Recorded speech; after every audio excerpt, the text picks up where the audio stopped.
Nạt cái nhảy, nạt cái nhảy, nạt đi, chuối. Mà fish. Cái nhảy tới, cái nhảy đi. Nạt đi. Nạt đi. Con đừng nói nạt đi. Nạt cái nhảy. Mập, con đừng nổ đập.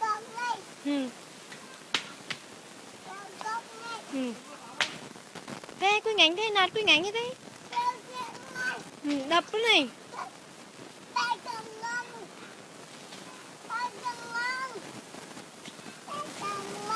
Đập quy ngành đó.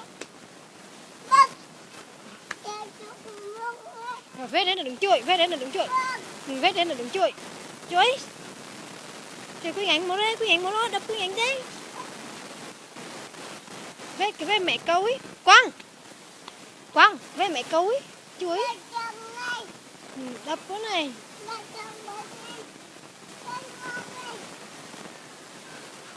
Đi vậy.